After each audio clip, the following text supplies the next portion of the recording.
तो कल हमने the Shri Krishna eating house का बिफोर यू रीड पढ़ा था। एक राइटर है जिसका देसाई, उन्होंने एक उपन्यास लिखा था जिसका नाम था द विलेज बाय द सी, है ना। और उस नॉवेल के का एक पार्ट है और जिसका नाम क्या है, the Shri Krishna eating house. अच्छा, 13 साल का लड़का, उस लड़के का नाम क्या है, हरि। क्या नाम था उसका जी, हरि। वो कौन से गांव से बिलोंग करता है, थुल। उसके फादर कैसा व्यक्ति है, शराबी व्यक्ति, ड्रंकार्ड, है ना। ड्रंकार्ड का मतलब होता है एक ऐसा व्यक्ति, ड्रंकार्ड या फिर अल्कोहलिक का मतलब होता है एक ऐसा व्यक्ति जो हमेशा शराब के नशे में धुत हो या फिर हमेशा शराब पीता रहता हो, है ना। तो हम लोग देखते हैं कि ये जो नॉवेल था द विलेज बाय द सी, उसका एक पार्ट है the Shri Krishna eating house, जो कोस्टल एरिया मतलब जो समंदर के किनारे एक गांव है, थुल गांव है, वहां की एक कम्युनिटी, उस कम्युनिटी का जो गरीबी है, वहां के लोग जो गरीबी को झेलते हैं, जो आर्थिक तंगी को झेलते हैं, उससे रिलेटेड ये एक स्टोरी है। Yes you know. हरि बेचारा, ये जो 13 साल का लड़का है, अब उसको पैसे की जरूरत है, तो ये कहां पर जाता है, मुंबई, जिसे पहले किस नाम से जाना जाता था, तो जब वो मुंबई जाता है तो वहां पर एक शॉप में जाता है और उस शॉप का नाम क्या रहता है, श्री कृष्ण ईटिंग हाउस। ठीक है, चलो हम लोग अब देखेंगे कि इस स्टोरी में आफ्टर ऑल जब वो मुंबई जाता है उसके बाद क्या होता है। ठीक है, बेसिकली हम लोग ये देखेंगे। चलो स्टार्ट करें। Yes sir. The Shri Krishna eating house was the meanest and seediest restaurant Hari had ever scene.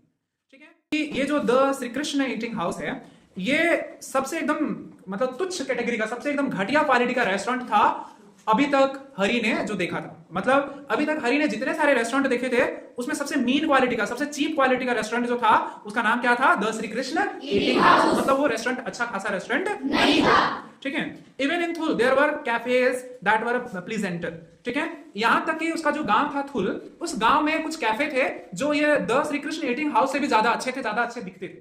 मतलब जैसा पिक्चर, जो वॉल में जो पिक्चर्स लगे हुए थे, ठीक है, ये श्री कृष्ण ईटिंग हाउस के, तो वो जो पिक्चर था उतना जितना खूबसूरत था, उतना खूबसूरत तो ये रेस्टोरेंट भी नहीं था। क्लियर है? नासी आगे कहता है, और कहता है कि शायद उसमें अगर कुछ होगा भी, खूबसूरती रही भी होगी, तो शायद वो खूबसूरती धीरे धीरे क्या हो गई होगी, खत्म हो गई। ठीक है, the ceiling was thick with cobwebs that trapped the suit and made a kind of furry blankets over one's head. ठीक है, अब क्या कह रहा है, the ceiling was thick with cobwebs।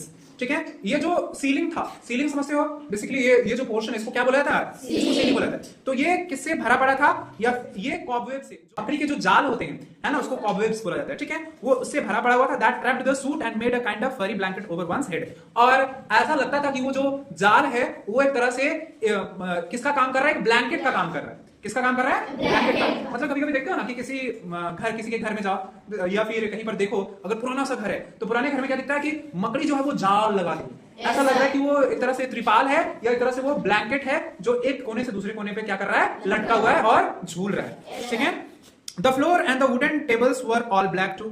जो उसका जो फ्लोर था, फ्लोर का मतलब फर्श, उस रेस्टोरेंट का जो फर्श था, जैसे हमारे क्लास का ही फर्श है, ठीक है, तो उसका जो फ्लोर था वो पूरा एकदम काला पड़ गया था। जाहिर सी बात है, उसको डेली साफ किया जाता होगा, इसलिए काला पड़ता होगा क्या? उसे अच्छे से साफ नहीं की जाती होगी, इस कारण से वो गंदा पड़ गया होगा, पूरा काला, है ना। And tables were black too. और जो उस रेस्टोरेंट में जो कुर्सियां थी, जो टेबल्स थे, वो भी कैसे हो गए थे, काले हो गए थे, है ना। जाहिर सी बात है, बहुत पुराने हो गए होंगे, गंदे हो गए होंगे, उसको साफ नहीं किया जाता होगा। ये से नो, है ना।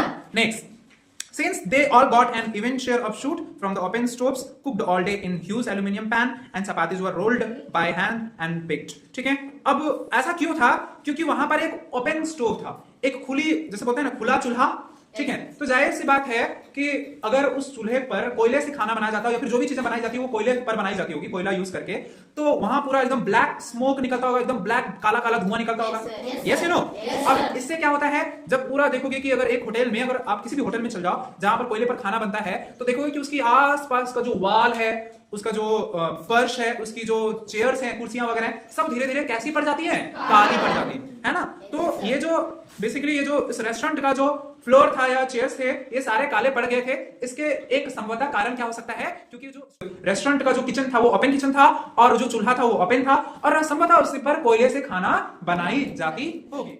अच्छा, और जो खाना बनाया जाता था वो किसमें बनाया जाता था, एल्यूमिनियम पैन में। ठीक है, एल्यूमिनियम की पैन में बनाया जाता था, है ना, कढ़ाई वगैरह में। ठीक है, and the chapatis were rolled by hand and baked. और जो चपाती है वो हाथ से उसको रोल किया जाता था और उसको पकाया जाता था। ठीक है, क्या कह रहा है, it was certainly the cheapest restaurant anyone can find in Bombay. ठीक है, मुंबई में सबसे ज्यादा अगर चीप एकदम सस्ता होटल था तो वो होटल कौन सा था? The Shri Krishna eating house. ठीक है, ये इतना सस्ता रेस्टोरेंट था कि यहां पर एक भिखारी भी अगर चाहता तो अपने लिए खाना खरीद सकता था। सोचो, एक रेस्टोरेंट इतना सस्ता है, यहाँ का खाना इतना सस्ता था कि एक भिखारी भी चाहता तो क्या कर सकता था? इसमें खाना खरीद कर खा सकता था। ठीक है, and the usual customers were beggars and coolies who had stopped in between carrying their load। ठीक है, अच्छा, और इस रेस्टोरेंट के जो कस्टमर्स थे, वही जो खाने पीने वाले लोग, वो अक्सर कूलीज हुआ करते थे और बेगर्स हुआ करते थे। वही भिखारी लोग ही इस रेस्टोरेंट में आकर के खाना खाते थे और कूली लोग भी। कूली समझते हो? जैसे कि जो स्टेशन होता है या बस स्टैंड होता है, तो वहां पर यूजुअली आप देखोगे कि कुछ लोग होते हैं जो ऊपर में रेड कलर का और नीचे में व्हाइट कलर का कपड़ा पहना रहता है और वो आपके बैग वगैरह को ढोने का काम करता है ना। अब समझ में आया? और वो आपको, जैसे कि अगर आप ट्रेन से आप उतरे स्टेशन पर, तो वो आपके पास जाएंगे, आपसे पूछेंगे कि मतलब क्या मैं सामान लेके जाना है, आप बोलोगे यस, तो आपका सामान वो ले जाएगा और बदले में आपसे वो पैसे लेते हैं। The owner worked hard himself all day and had 2 boys to help him knead the dough in huge pan। इस रेस्टोरेंट का जो ऑनर था वह भी बेचारा पूरे दिन मेहनत करते रहता था और अपने साथ 2 लड़कों को रखा था। कितने लड़कों को रखा था काम करने के लिए? 2 लड़कों को। ठीक है, अच्छा, और ये लड़के किसमें मदद करते थे? आटे को गूंथने में।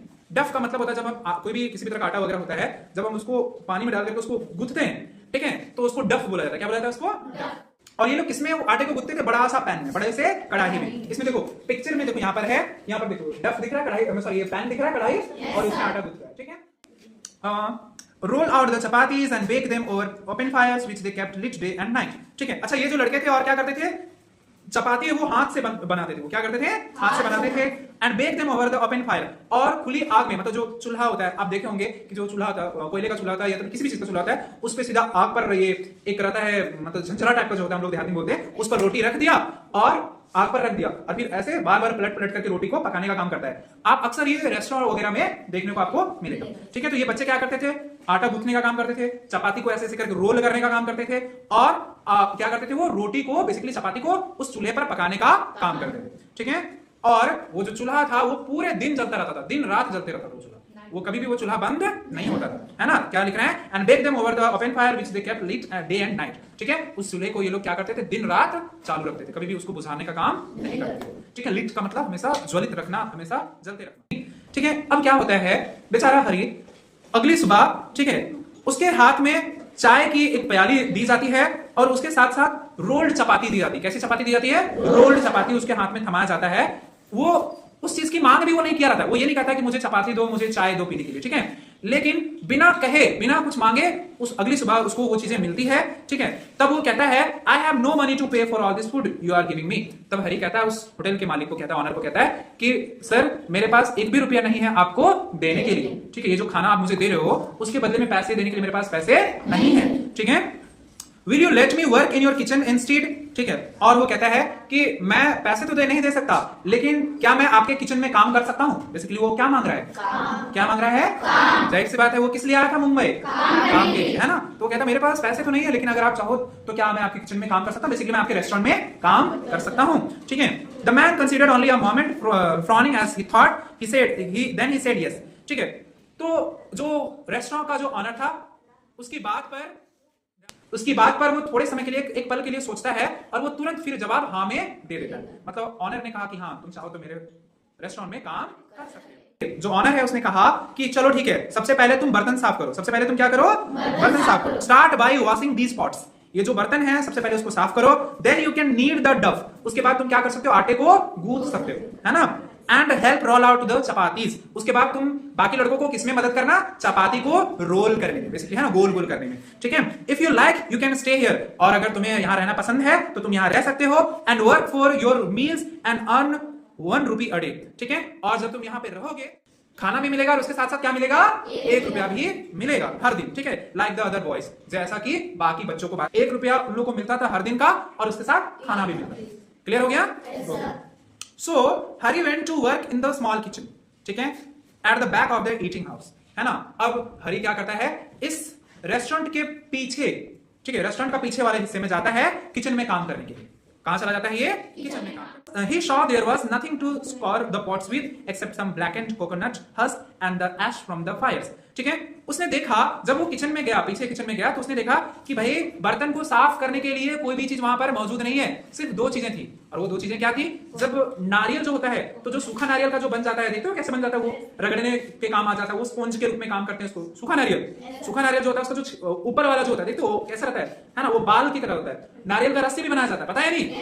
तो उसका जो रेस्टोरेंट ऑनर ने क्या किया था, उसी का वो नारियल का स्पॉन्ज बना दिया था। स्पॉन्ज का मतलब क्या होगा? वो बेसिकली वो साफ ब्रश के रूप में उसको यूज किया जा रहा था, ठीक है। साफ करने के लिए किसका यूज किया जा रहा था? ब्रश के रूप में। उसके साथ साथ क्या था, जो लकड़ियां होती है, जो जला हुआ कोयला होता है, लकड़ी होती है, उसका जो राख होता है, उसी का वो मतलब एक डिटर्जेंट के रूप में यूज किया जा रहा था उस kitchen. And he did the best with them. Hari ने उसी से एकदम अपना बेस्ट दिया और बर्तन को जितना अच्छा बेहतर तरीके से हो सकता था उसको साफ कर दिया। क्लियर हो गया? Later he helped the two boys knead great hills of dough in their pans and this was hard work and made them grunt and sweet। उसके बाद हरी उन दो लड़कों को मदद करने चला गया जो आटे को क्या कर रहे थे, वो गूंथ रहे थे। और वो आटा हल्का सा नहीं था, पूरी भरी हुई कढ़ाई में थी, मतलब एकदम चोटी जैसा बन गया था, एकदम ढेर बन गया था, है ना। तो उसको ये करने में, गूंथने में वो उन लड़कों की मदद करने चला गया और उसको मदद करने में इनके पसीने छूट गए। किसके पसीने छूट गए? हरी के पसीने छूट गए, ठीक है। They did not speak to each other as they worked। ठीक है, जब वो काम कर रहे थे, जब ये सारे लड़के आपस में काम कर रहे थे मिलकर के, हरी और बाकी दो लड़के काम कर रहे थे, तो ये लड़के कुछ भी बोल नहीं रहे थे। When the boys finally said something to each other, Hari realized it was in Tamil, a language he did not know। ठीक है, लेकिन जब दो लड़कों ने कुछ बोला, तब हरी को समझ में आया कि जो भाषा ये लोग यूज कर रहे हैं, ये दोनों लड़के यूज कर रहे हैं, वो तमिल भाषा है। कौन सी भाषा थी? तमिल भाषा। There were in any case neither friendly nor inquisitive about him, or else they were simply too tired and too sad to speak। ये दोनों लड़के जो बात कर रहे थे आपस में, इनकी बातों से ये हरी को समझ में आ रहा था कि ये दोनों लड़के ना ही मेरे बारे में कुछ फ्रेंडली बातें कर रहे हैं, अच्छी बातें कर रहे हैं, ना ही कुछ गलत बातें कर रहे हैं। वो लोग आपस में इतने थक चुके थे कि आगे वो कुछ बोलना भी नहीं चाहते थे, ठीक है। They built up the fires and then while one rolled out the chapatis, the other baked them over the fire with a pair of long tongs। ठीक है, अब क्या कहता है? And Hari was given the task of carrying them out to the customer sitting at the long tables in front of the room. अब ये तीनों बच्चे क्या कर रहे हैं? बेसिकली एक बच्चा है वो चपाती को क्या कर रहा है? रोल कर रहा है। और दूसरा बच्चा क्या कर रहा है? उस चपाती को किसमें पका रहा है? भट्ठे में, आग की भट्टी में पका रहा है। बेसिकली वो जो ओपन चूल्हा है उसमें पका रहा है ना। टोंग की मदद से बेसिकली कुछ जो उपकरण होता है जिसके जरिए हम पकाते हैं रोटी को, ठीक है, उसके जरिए पका रहा है। और उन लोगों ने हरी को क्या काम दिया कि तुम क्या करो, यही रोटी को ले जाकर के किसको दो? कस्टमर्स को, ठीक है। There was so much work and such heat in that small place that no one ever seemed to have the strength or time to talk। Hurry too felt silent। तो अगर एक छोटा सा किचन है, उसमें आग जलाया गया और एकदम बहुत सारी गर्मी, बहुत ढेर गर्मी हो, तो क्या कोई एक दूसरे को बात करने में इंटरेस्ट लेगा क्या? No, अपने आप में थका हुआ महसूस करेगा, एनर्जी लेस महसूस करेगा। आटा का ढेर लगा हुआ था, तो एक रोल कर रहा है, दूसरा पका रहा है, तीसरा कस्टमर को दे रहा है ना। तो और ऊपर से वहां पर अथाह गर्मी थी, छोटा किचन होने की वजह से ज्यादा स्पेस रहेगा तो गर्मी भाग जाएगा, लेकिन स्पेस कम है तो क्या वो गर्मी वहां से ज्यादा जल्दी खत्म हो पाएगा क्या? नहीं हो पाएगा। तो क्या था कि इस वजह से ये लोग आपस में बात नहीं कर पा रहे थे और उनके अंदर ताकत भी नहीं थी कि एक दूसरे से बात करें, क्योंकि सब कमजोर महसूस कर रहे थे और बेचारा हरी भी एकदम साइलेंटली काम कर रहा था, किसी को कुछ भी बोल नहीं रहा था। तो ये हमारा पहला पार्ट खत्म हुआ, ठीक है।